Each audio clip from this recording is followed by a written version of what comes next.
बंधु माने पवित्र अक्षय तृतीया उपलक्षे आपण मानकु समस्तंकु मोर हार्दिक शुभेच्छा एवं शुभकामना। बंधु माने आजिर एही भिडियोटी तुला राशि व्यक्ति विशेष मानक पई बहुत गुरुत्वपूर्ण अटे। तो आपणकर जदि तुला राशि होइथाय तेबे भिडियोटी को स्किप न करी थरे मात्र शेष पर्यंत निश्चय देखंतु, कारण तुला राशिर व्यक्ति विशेष मानकर जीवन एही पवित्र अक्षय तृतीया परठारु संपूर्ण भाବରେ बदलिबाको जाउछि। कारण अक्षय तृतीया परे ग्रह नक्षत्र मानकर चलन रे एक बहुत बड़ परिवर्तन हेबाको जाउछि, जहार प्रभाव 12टी जाक राशि मानक उपरे पडुछि एवं एहा द्वारा आपणकर स्वास्थ्य, शिक्षा, प्रेम जीवन, वैवाहिक जीवन, भाग्य, क्यारियर एवं व्यापार वाणिज्यर स्थिति मध्य प्रभावित हेब। तेबे अक्षय तृतीया परे ए सबु क्षेत्र रे आपणकर केउ सबु परिवर्तन हेब, आपणको केउ सबु फल प्राप्ति हेब, से विषय जानिबा पई आपण माने भिडियोटी को शेष पर्यंत निश्चय देखंतु। एवं आपणकर जदि तुला राशि होइथाय तो भिडियोटी को लाइक करी चैनल टी को सब्सक्राइब करि दियंतु। कमेंट बॉक्स रे भक्ति एवं श्रद्धार सहित जय श्री जगन्नाथ निश्चय लिखंतु। तो बंधु माने आसंतु आरंभ करिबा आजिर एही कार्यक्रम को, जहाँकि आपणकर जन्म राशि एवं चंद्र राशि उपरे आधारित हटे। तो राशि चक्रर 12 गोटी राशि मध्यरु सप्तम राशि हेउछि तुला राशि एवं तुला राशिर राष्ट्राधिपति हेउछन्ति शुक्र। तेबे बंधु माने अक्षय तृतीया परे आपणक कुंडलीर षष्ठ भावरे विराजमान रहिबे बुध, शुक्र, शनि एवं राहु। आपणकर सप्तम भावरे विराजमान रहिबे सूर्य, अष्टम भावरे विराजमान रहिबे देवगुरु बृहस्पति, दशम भावरे विराजमान रहिबे मंगल एवं आपणकर द्वादश भावरे विराजमान रहिबे केतु। तेबे 15 मई को गुरु आपणकर अष्टम भावरु नवम भाव को चलन करिबे, सूर्य आपणकर सप्तम भावरु अष्टम भाव को चलन करिबे एवं 18 मई को केतु आपणकर एकादश भाव को चलन करिबे एवं राहु आपणकर पंचम भाव को चलन करिबे। तो बंधु माने आसंतु सर्वप्रथमे जानि नेबा आपणकर स्वास्थ्य किपरि रहिबो पवित्र अक्षय तृतीया परे। तो बंधु माने कुंडलीर प्रथम भावटी होइथाय आपणकर स्वास्थ्यर भाव, इम्यूनिटी सिस्टम रो भाव एवं आपणकर प्रथम भावर अधिपति हेउछन्ति शुक्र। शुक्र आपणकर षष्ठ भावरे विराजमान अछन्ति। तो शुक्रंक सहित शनि, बुध एवं राहु मध्य विराजमान अछन्ति। तो आपणको 2-3टी जिनिस प्रति विशेष ध्यान रखिबार अछि। आपणकर डेंटल इश्यू देखा देई पारे। द्वितीय रे बुध आपणकर षष्ठ भावरे दुर्बल स्थिति रे थिबा हेतु स्किन रिलेटेड प्रॉब्लम मध्य देखा देई पारे। एलर्जी, इन्फेक्शन भली समस्या देखा देई पारे किंबा आपणकर फूड पॉइजन मध्य होई पारे। तेणु आपणको निजर खाद्य पानीय प्रति विशेष ध्यान रखिबार अछि। एबे आसंतु जानि नेबा आपणकर शिक्षा किपरि रहिबो एही पवित्र अक्षय तृतीया परे। तो बंधु माने कुंडलीर पंचम भावटी होइथाय आपणकर शिक्षार भाव एवं आपणकर पंचम भावर अधिपति हेउछन्ति शनि। शनि आपणकर षष्ठ भावरे विराजमान अछन्ति। तो बंधु माने तुला राशिर व्यक्ति विशेष माने जो माने निजर पाठ पढ़ा को नै विदेश यात्रा करिबा पई चाहुतिले सेमानको पई समय बहुत भलो रहिबो। आपण पढ़ा पढ़ी करिबा पई विदेश यात्रा करि परिबे। पाठ पढ़ा को नै कि आपणकर दूर यात्रा हेबार संभावना रहुछि। आपण कोनोसी नूतन एडमिशन मध्य नै पारंती। मात्र जो माने पाठ पढुछंती से माने ठीक रे पाठ पढ़ी परिबे नाही, कारण सेमानकर माइंड डाइवर्ट हेबो। कारण आपणकर पंचम भावर अधिपति शनि षष्ठ भावरे विराजमान अछंती एवं राहु केतुंकर दृष्टि रे मध्य अछंती।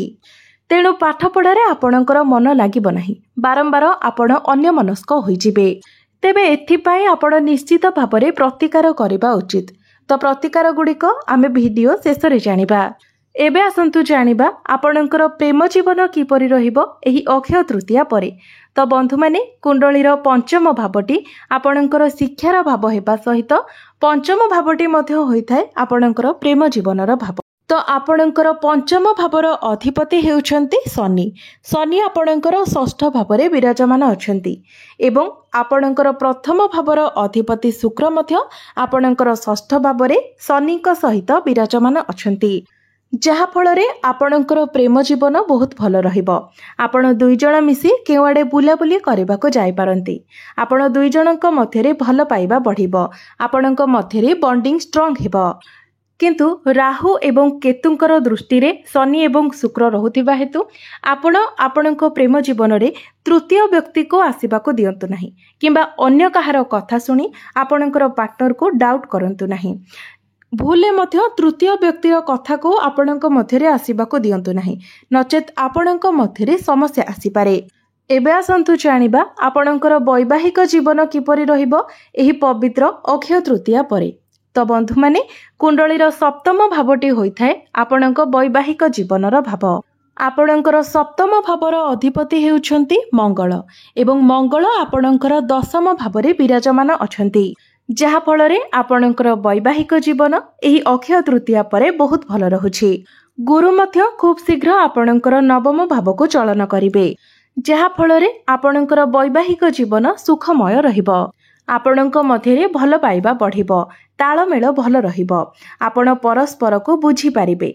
तो आपणकर वैवाहिक जीवन एही अक्षय तृतीया परे बहुत भल रहुछि।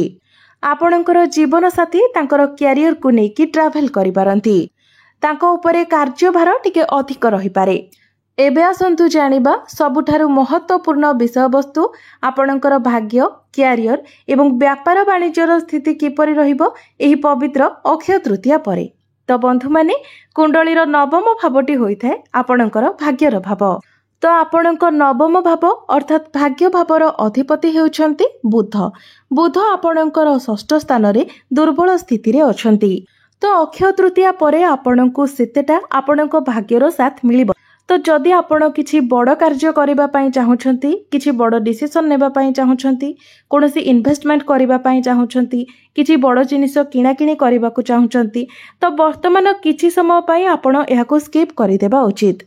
जेतेबेले बुध आपणकर सप्तम भावको चलन करिवे सेतेबेले आपणको आपणक भाग्यर साथ मिलिबो। तो सेतेबेले आपण एई सब कार्य गुडिक करि पारिबे। वर्तमान जेहेतु आपणकर भाग्याधिपति दुर्बल स्थिति अछंती, तो भाग्य संबंधित कार्य गुडिकरे आपणकर बाधा विघ्न सृष्टि हेबो। तेणु बुध जेतेबेले आपणकर सप्तम भावरे गोचर करिवे सेतेबेले जदि आपण भाग्य संबंधित किछि कार्य करंती तो सेथिरे आपणको अधिक सफलता मिलिबो। एबे आसंतु जानिबा आपणकर कैरियर, आपणकर कार्य क्षेत्र किपरि रहिबो एही पवित्र अक्षय तृतीया परे।